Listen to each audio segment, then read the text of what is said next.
안녕하세요. 동네 수의사입니다. 오늘은 반려견 미용사에 대해서 한번 얘기를 해볼까 하는데요. 강아지를 키우시다 보면 가끔 내가 강아지 털을 잘라주면서 예뻐지는 모습을 볼 때 혹시 내가 재능이 있나? 반려견 미용사를 하면 참 돈도 되고 또 보람도 있고 이렇게 예쁜 애들을 만날 수 있으니까 정말 좋을 것 같다는 마음으로 한번 생각을 해보신 적이 있을 텐데, 저도 예전에 저희 병원에 미용을 했었고 그 미용사님이랑 같이 일을 했었던 적이 있어서 그 경험을 살려서 일단은 한번 설명을 해드릴까 하는데요. 강아지 같은 경우는 사람하고 다른 점이 뭐냐면 일단 움직임이 되게 많아요. 근데 사람들 같은 경우는 움직이지 마세요 하면 어린아이들 빼고는 가만히 있기 때문에 그래도 자르는 게 좀 용이한데, 강아지들은 계속 쉴 새 없이 움직이거든요. 근데 너무 강압적으로 이렇게 딱 잡고 하면 막 몸부림치는 애들도 있고, 그리고 크게 움직임이 없는데 이렇게 가위나 클리퍼를 갖다 댈 때마다 살짝씩 이렇게 움직이는 애들이 있거든요. 그게 오히려 더 힘들다고 해요. 그래서 생각보다 쉽지가 않아요. 그리고 사람 같은 경우는 머리만 자르면 되잖아요. 근데 강아지들 같은 경우는 몸 전체 털을 자르는 거고, 또 부위에 따라서 등 쪽은 어떻게 자르고 뭐 다리 쪽은 어떻게 자르고 그런 것도 다 다르기 때문에 클리퍼랑 가위를 능수능란하게 쓸 수 있어야 되고, 강아지를 잘 제어하고 다룰 줄 알아야 되거든요. 근데 내가 내 강아지를 다루는 거랑 다르게 여러 종의 여러 스펙트럼의 강아지들이 미용하러 왔을 때 그거를 다 다룬다는 것도 쉽지 않고요. 그리고 사람 같은 경우는 머리만 자르고, 보통 머리는 다른 사람한테 보조한테 시킨다든지, 그리고 뭐 감겨 줘봐야 머리 정도만 감는 거니까 그렇게 어렵지는 않은데, 강아지 같은 경우는 결국 목욕을 시켜줘야 되잖아요. 목욕을 다 시켜주고 털 다 말려주고 엄청난 시간과 에너지가 든단 말이에요. 특히나 강아지가 뭐 10kg 넘어간다 이러면은 거의 중노동이거든요. 그러면은 미용하고 털 말리고 하는데 시간이 사람처럼 2-30분에 끝나는 게 아니라 거의 2시간, 3시간까지도 걸리거든요. 그렇게 해서는 받는 비용이 얼마냐?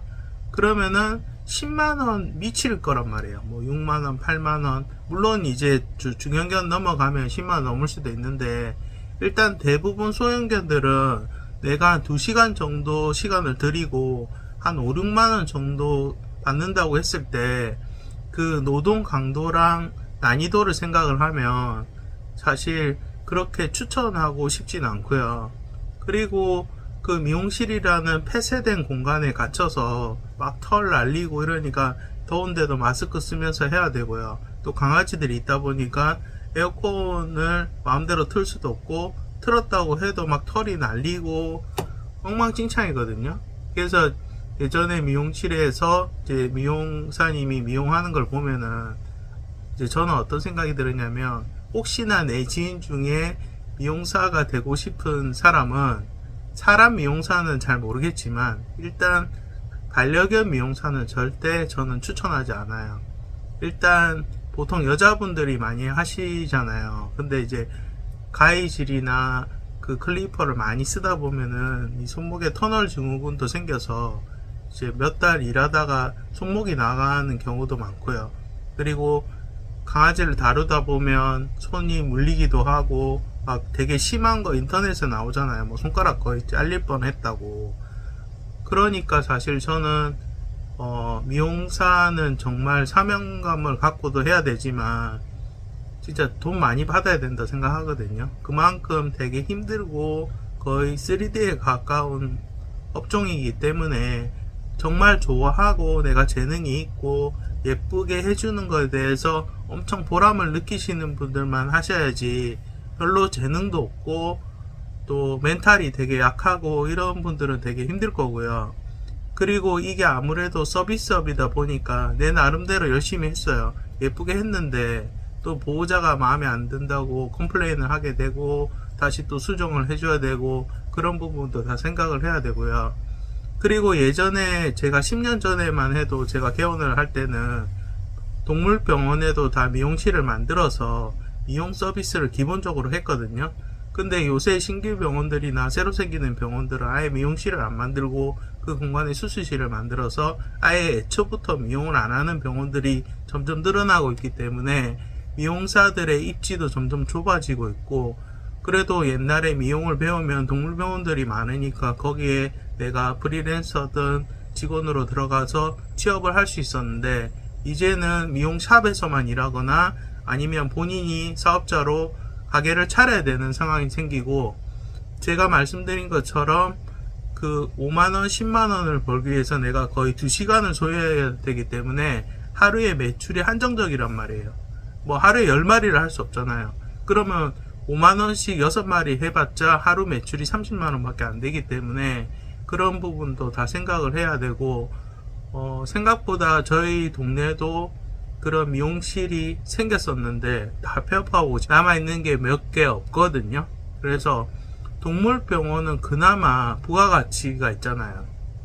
뭐 진료를 본다거나 검사를 한다거나 그런 부분이 있는데, 이 미용은 어떻게 보면 육체적으로는 수의사보다 훨씬 노동 강도가 높고 그 단가가 낮기 때문에 쉽지 않다고 생각하고요. 동물 관련 일 중에서 내가 직접 몸으로 해야 되고, 그리고 내가 나이가 들고 체력이 떨어지면 오랫동안 할 수 없는 직업이기도 하기 때문에 그만큼 체력 관리도 필요하고 어느 정도의 그 노하우랑 연차가 쌓여야 좀 일이 쉬워지는 부분이 있기 때문에, 보통 미용 학원에서 미용을 배웠다가 거의 1, 2년도 안 돼서 너무 힘들어서 그만두고 아예 다른 일을 하시는 분들도 많이 봤거든요.